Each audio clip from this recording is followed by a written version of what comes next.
Magandang araw sa inyong lahat guys. Pupunta ako ngayon sa isang orthopedic clinic. Papatingin ko yung balakang ko kasi ilang linggo ko nang tinitiis, lampas 2 linggo nang masakit. Hindi nawawala. So kailangan ko magpa-check up na siguro.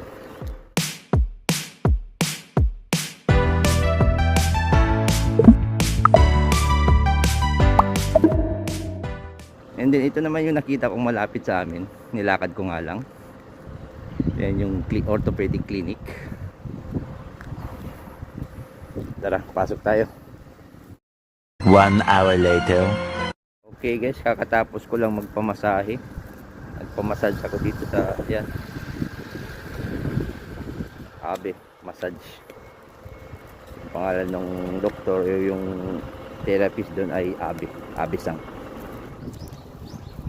And then yun na nga, so after nung kuryente na yon, yung parang kuryente siya, parang vibration, nagba-vibrate na, pero hindi siya vibrator kundi talagang kuryente yung dumadali, nararamdaman ko. And then, pag ginagalaw ko nga yung wrist ko, yung muscle ko sa wrist, parang lumalakas yung kuryente. So yun, so parang ano lang yun, warm up muna bago ko minasahe. And then after nun, so pinagmassage na ako ng therapist doon. And then yun, okay naman yung masahe. Medyo may part lang na masakit talaga yung masahe. Kasi syempre masakit nga talaga yung balakang ko. So yun.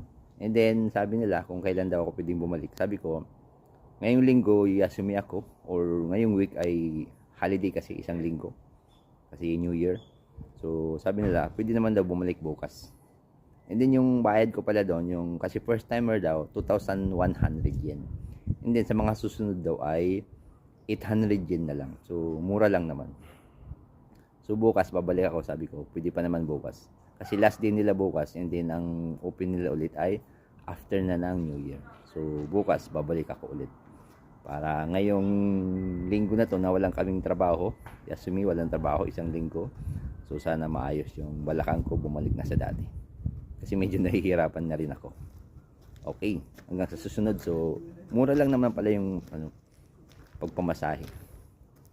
So ngayon 2,000, and then sa susunod daw 800 lang masahe. Okay, hanggang sa muli guys. Bukas ulit. Thank you for watching. Bye bye.